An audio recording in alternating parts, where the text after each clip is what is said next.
Hello everyone, welcome to yet another day in the clown decade. The decade where things are only going to get worse before they get better. And today we are covering probably my first proper election deep dive, because for the moment it's just been peripheral issues about things such as Liz Truss going on an interview, where she was platformed by a terrible person known as Carl Benjamin, and also, of course, Nigel Farage being a big lad and actually coming forward as leader and actually running to be an MP. But obviously we've got bigger issues at hand, because I'd say two parties most likely to win. The party most likely to win has pretty terrible plans. However, the main opposition, which is still the Tories for now, don't seem to be too much better. In fact, as we will go through, they are probably going to be even worse. So we're going to be talking an awful lot about tax and money here, which I'm very interested in, since I think I am still paying far too much tax. But from all the rhetoric, you'd think that, oh, this is going to be an election completely about lowering tax. Well, let's take the likely next Chancellor of the Exchequer take it away. Rachel Reeves, what is your plan for taxation? The Conservatives are now the party of high tax. On their watch, the tax burden is the highest in 70 years. On the bright side, it's very good to see right-wing talking points being put forward even by left-wing parties now, but as you'll see, this is literally all fluff. I worked as an economist at the Bank of England before entering politics. I find this quite a funny thing to try and show off. Oh, I worked for the Bank of England. She worked for the Bank of England between 2000 and 2006, which is generally considered to be the years where the Bank of England was asleep at the wheel, where they were overseeing the conditions that caused the 2008 housing and banking crisis. Now, to be absolutely fair to Ms. Reeves here, this was a graduate role, and therefore she probably didn't actually have that much influence on causing the financial crash. But it is quite a funny thing to try and show off. Oh, I used to work for the Bank of England as they were overseeing the conditions that caused the largest financial crash of the century. I know what it takes to run a successful economy. I believe in sound money and in public spending that's kept under control. Again, this is all very good rhetoric in terms of, this is very much right-wing rhetoric. This is very much the attack that Tories have been putting onto Labour for 2 decades at this point, probably longer. However, the problem is that typically when right-wingers say public spending needs to come under control, it means cut out a lot of the chaff. Let's find savings where we can in the public sector. What it means to Labour typically is, we'll either borrow it as Gordon Brown did, and we will get into that later, or we are going to be taxing you more. So I wonder which it is here. I did not come into politics to raise taxes on working people. So my promise to you is this. Labour will not put up your income tax, national insurance, or VAT. I'd be shocked if you managed to raise VAT anymore. It's already 20%. But this is a fine promise as far as I'm concerned. Good, you're not putting up income tax. I think they learned from the 50s and 60s, when the top bracket of income tax was 90%, that they probably shouldn't be putting up income tax. It's good that national insurance isn't going up either. I hope they keep these promises. But then you've got to ask the question, well, if you're not going to make cuts, where are you going to get the money from? The Tories crashed the economy, and if they win, they will do it all over again. I mean, this is just an absolutely ridiculous statement. No, the Tories, or Liz Truss, or Kwasi Kwarteng did not crash the economy. In fact, as you can see from this graph showing gross domestic product quarter on quarter, it's basically a flat line. I mean, I know it looks like it goes right up at the end, but you've got to bear in mind, you know, that scale on the left-hand side goes at most up by 1. This is not the type of thing you would see in a crashing economy. The two dips on this graph in 2008 and late 2019 are what you would typically see in a crashing economy, where growth is going quite a way down. The dip in 2008 goes down to about minus 2.4%, and then obviously it goes all the way down to minus 20 in early 2020, late 2019. Obviously, you are going to have a massive hit to GDP when you lock down your entire country, whether justified or not, we're not going into here. What I will point out, though, is that Labour were not only justifying it, but wanted it harder and for longer, with a similar set of people that we see in the shadow cabinet now. So do I agree that they are probably going to be fiscally responsible? no, not really. But I'm just fed up with the lie of, oh, the economy crashed in 2022. Yeah, that's when the economy crashed. When at worst we had a minus 0.1% increase in GDP. Yeah, well done. With their £71 billion of unfunded spending, that will push up your taxes and your mortgage bills. So, interestingly, with this claim of the £71 billion of unfunded spending, again, this is one of those very annoying things that is very leftist language and why you should obviously not trust Labour in any capacity. The £71 billion comes from Labour's costings of the Conservative ambitions such as abolishing national insurance and inheritance tax. The problem is with that, though, the Tories have not said whether these ambitions will turn into policy or pledges for the next Parliament should they actually remain in power. Now, inheritance tax, I have absolutely no doubt whatsoever that they are probably going to look into, if not ridding that entirely, at least cutting the burden on it, which I don't really see as a problem because in my experience of getting inheritance, it tends to be spent quite quickly, quite frivolously, and it certainly gets taxed when it gets spent in that way. Basically, everyone I know who has had inheritance spends it on a house in some way, and that gets taxed to the eyeballs. When it comes to national insurance, as far as I'm aware, and as far as the Tories have said, and as far as this BBC article says, there's basically no plans to cut that. So this attack is frankly pathetic. But anyway, that's pretty much the end of the claims from Labour in that advert, so we'll move on to what the Tories are saying. And the Tories attack, obviously it's been in the news because it was brought up in the debate, and there's a whole other debate going on around this, but Rishi Sunak tweeted out £2,094, in which the claim is that Labour's promises will cost working families £2,094. Now, whether that's per year, per month, per 5 years, they don't actually say here, which does kind of make it an effective attack, because just saying it will cost me £2,094 isn't something I want to see, and nobody wants to see. And this is my whole point of this video. Both parties are pointing at each other and saying they're going to raise your tax, we're not going to do that, when both are going to do that. Now, the problem in the debate was that Rishi Sunak claimed that it was directly from the civil service where they got this figure, and this is when Labour broke quite a bit of a taboo in Westminster politics and claimed that Rishi Sunak was lying. Now, the issue with that is that in parliamentary politics, it is unbecoming of the chamber, I know they're not in the chamber, but still, this extends to outside the chamber, that you don't call political opponents liars. You can say they're misleading, you can even say that they are intentionally misleading, which basically just means lie, but you can't say lie. And you might be wondering, well, what exactly is this lie? And the funny thing about this is, it's not actually the figure that's an issue. It's the claim that it comes from the civil service. So here's a letter to Darren Jones, Shadow Chief Secretary to the Treasury, from the Permanent Secretary, James Bowler, of the Treasury. And this was sent out a day or two before the debate to, well, obviously to the Shadow Chief Secretary to the Treasury. So thank you for your letter dated 24 May regarding the presentation of opposition policy costings, because this is the thing, these costings were actually done in advance, and this was clearly telegraphed to be an attack. As you will be aware, when costing the policies of opposition parties, HM Treasury and the wider civil service follow established guidance set out in the Director of Civil Service Guidance. As per this guidance, the costings produced by the Treasury and wider civil service are published on the government website. As you will expect, civil servants were not involved in the production or presentation of the Conservative Party document, Labour's tax rises, or in the calculation of the total figure used. In your letter, you highlight that the £38 billion figure used in the Conservative Party's publication includes costs beyond those provided by the civil service and published online by HM Treasury. I agree that any costings derived from other sources or produced by other organisations should not be presented as having been produced by the civil service. I have reminded ministers and their advisers that this should be the case. In other words, an awful lot of the calculations do come from the civil service. However, other calculations have been added on to the Tories' claim, and then so to say that this figure comes from the civil service is misleading.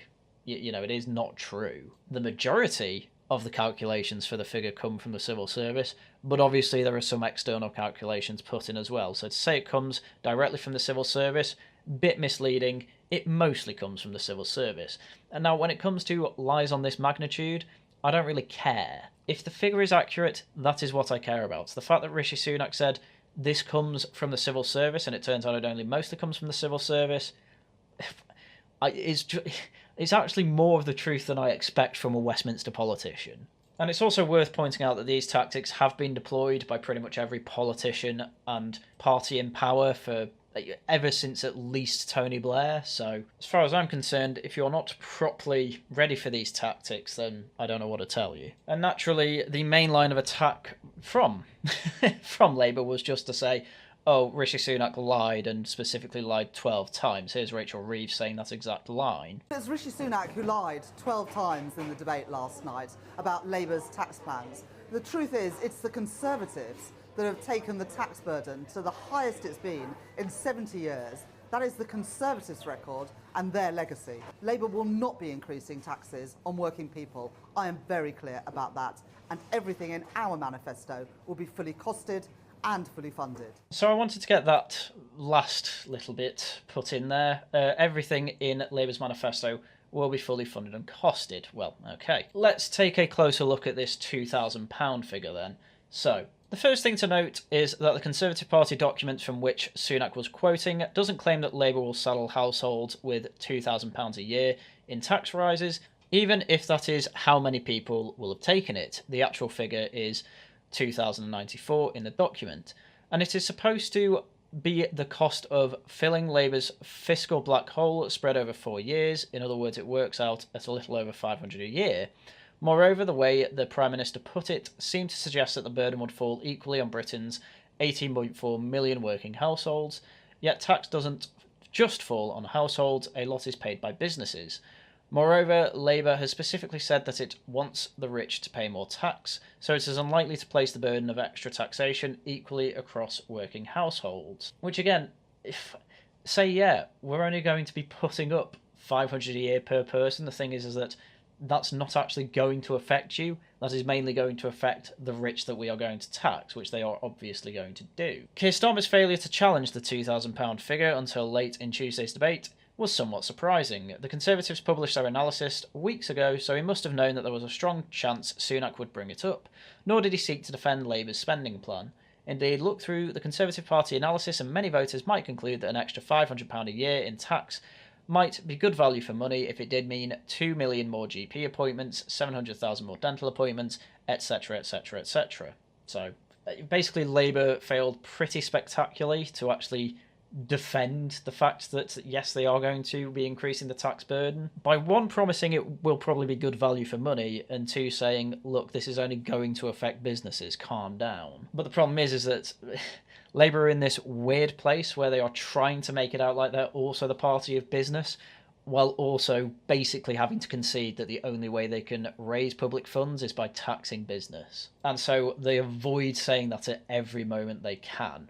And The Spectator does a much better job of making Labour's case for them, which is frankly pretty embarrassing. So from what I can tell, this was a pretty bad attack with an even worse defence. And honestly, that £2,000 per person figure, as long as that's the Tories' attack, it's going to keep working, because people really don't like to hear, oh, I don't want to have to spend £2,000 more pounds. And people are obviously going to assume that that means per year. But the problem is that the Tories had a much better option to attack Labour on. There is one figure at the heart of the Conservative analysis of Labour's tax and spending plans which really should be causing concern. By far the biggest single item on Labour's spending list is £18.96 billion for decarbonising the electricity grid by 2030. No one can accuse the Tories of misrepresenting their opponents here, because this comes from the Labour Party's own figure. Labour says it will cost £23.7 billion to achieve 100% clean electricity by 2030. Again, that's 6 years away. The Conservative Party document simply takes 4/5 of this figure to quote a cost over 4 rather than 5 years. Yet the Conservatives could push a lot harder on this if they wanted to. Labour previously said it would cost £28 billion a year every year for the next Parliament, decarbonising the grid, so how come it now thinks it can be done for a fraction of the price? It hasn't answered this question. The Conservatives could quote an estimate by independent consultant Aurora Energy, which puts the cost at £116 billion over the next 11 years. That would have allowed Sunak to quote a much meatier figure for projected Labour tax rises, and even better, of course, that is for one specific pet project. So, not only is it actually true that Labour are probably going to actually have to raise taxes for working people, despite promising that they won't, it's going to have to be for a stupid pet project that isn't particularly popular. Now, don't get me wrong, people do generally like the idea of cleaner energy, but at the expense where they have to pay even more of their paycheck for it, they don't particularly want to do that. And again, they are underestimating in their manifesto already by 4/5. And worse than that, independent projections don't even think it can be done in the next 6 years. They think it will take another 5. So realistically, this should be the attack that the Tories go on, but they seem to want to make it as simple as possible, which I suppose when you are effectively marketing for a vote, that is exactly the route you should go down. And it's worth mentioning at this point as well that generally it was a 50-50 race, but Rishi Sunak apparently just edged out Keir Starmer in the debate here, so as far as I'm concerned, this £2,000 figure is probably going to stick, and people don't really seem to care that Rishi Sunak lied about it being a civil service figure. So this is probably actually a successful attack, even though it wasn't the best they could have chosen. And it really is probably going to end up as shooting themselves in the foot territory, because Fraser Nelson of The Spectator also did his own calculations using the Tories' methodology. So my colleague Ross Clark has shown how the Tories cooked up that £2,000 figure, which we just went through. They worked out the total cost of what they think Labour will do using standard Treasury costings. Then they divided that by the number of in-work households. This is a subset of the 21.4 million total UK households, so no pensioners or workless households. By choosing a smaller denominator, you concentrate the increase and conjure up a scarier figure. Then they quadruple counted to make up 4 years. So they took each year's estimate for the tax rise and then added them together over 4 years, and you end up with £2,000. You apply a similar method to the published plans of the Conservative government, and we don't need to guess that the cost of the government would be the projected total tax haul figures were published by the OBR and updated in March after the budget, and will cost 1.02 trillion in the current financial year. That's with the tax and GDP ratio at 36.5%. So let's use this as our baseline. The OBR says the Tories plan to increase taxes to 37.1% of GDP by 2028 to 2029. So they are going to increase taxes. So the 0.6 point increase works out at £20 billion more tax raised in that year than if the tax to GDP ratio had stayed flat. And just to make that absolutely clear, you can see the graph at the bottom of this screenshot. It is equivalent to actually £3,000 per working household increase in the tax burden. So basically, if Labour are clever, they will use this and say, well, by the same calculations that didn't come from the civil service, you're actually going to raise the tax burden even more per working household. So well done, Tories. Effectively, what this could end up actually doing is turning this whole conversation on its head, and instead of the parties pointing at each other and saying they're going to raise your tax, I'm not going to do that at all, it might turn into, well, they're raising tax, but I won't raise it as much. Which just makes me want to cry. Anyway, Sunak isn't really being grilled on his numbers these days. Everyone's just calling him a liar and grilling him on that, and that's just simply not interesting to me. However, it is quite natural for people to obviously ask Rachel Reeves, you know, you've got this tax burden, it is actually a relatively accurate number, how are you actually going to raise these funds for public spending? And that's exactly what Rory Stewart, of all people, does on The Rest is Politics of all podcasts. This is honestly the only good clip I have actually seen of this podcast, so let's go through it. And you're going to have to find, presumably, 3% above inflation every year for this year and every year to go to begin to keep up with the existing level of demand.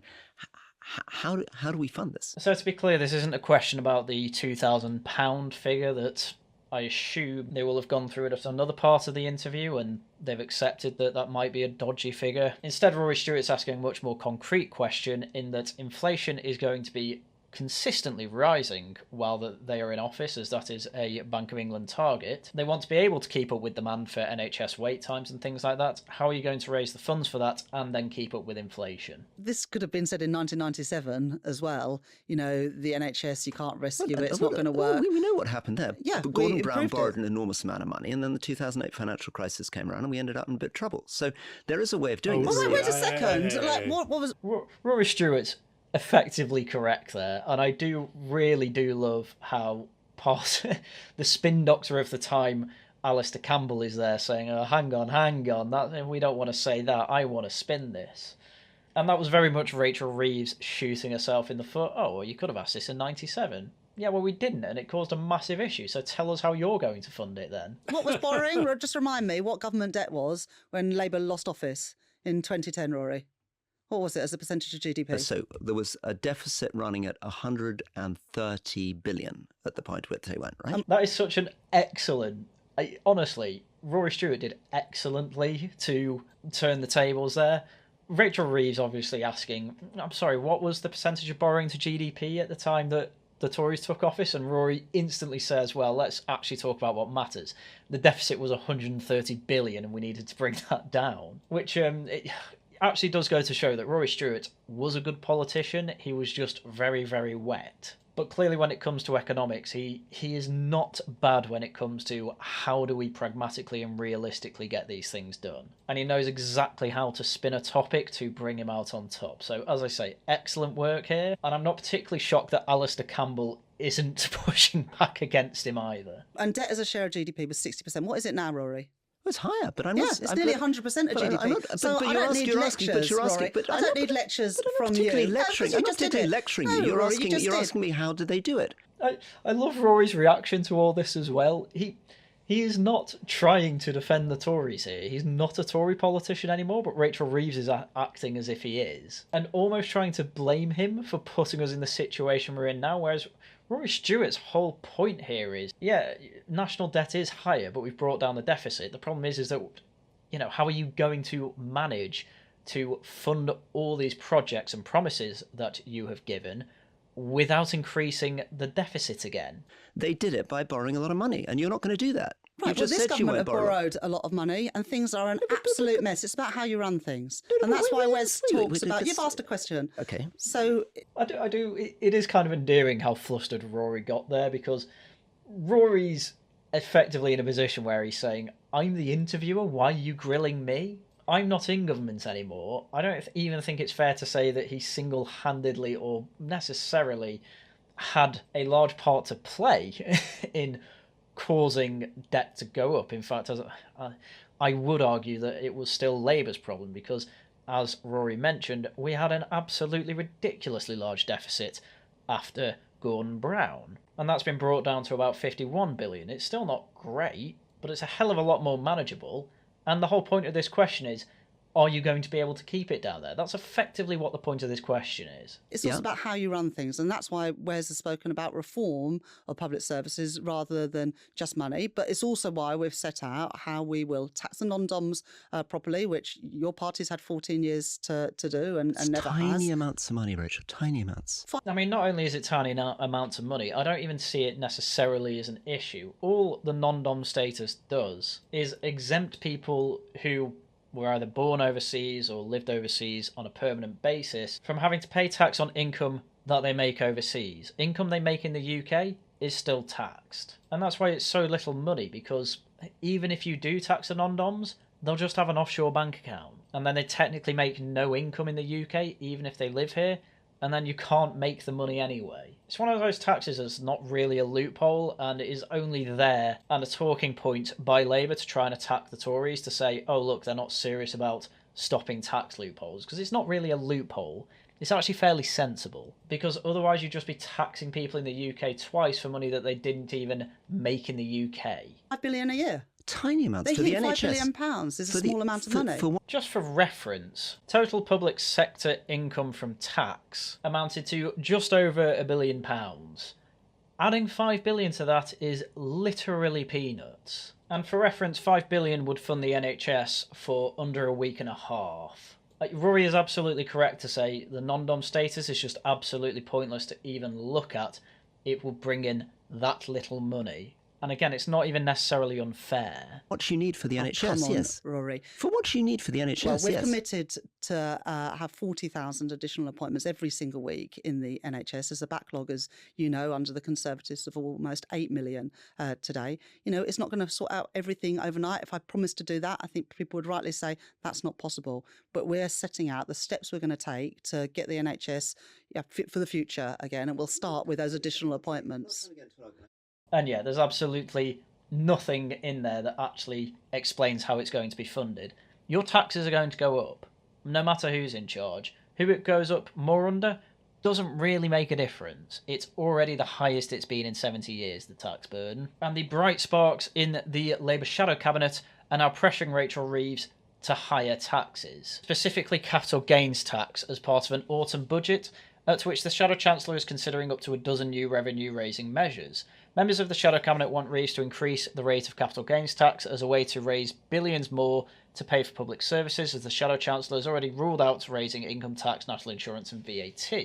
Labour is planning a major package of measures this autumn, according to party sources, and Reeves is looking for a doctor's mandate. The state of public finances is so bad, she will argue, it will need major surgery to correct. And obviously, adding insult to injury would be raising capital gains tax, given that it is very confusing, even to tax professionals, how Angela Rayner somehow managed to live at another house, even by her own admittance and her neighbour's admittance, and then when she sold the house she wasn't living at, didn't have to pay any capital gains tax. So, great. Unfortunately, it's not an attack you can easily make anymore, because the investigation's over and apparently it was found that Angela had done nothing wrong.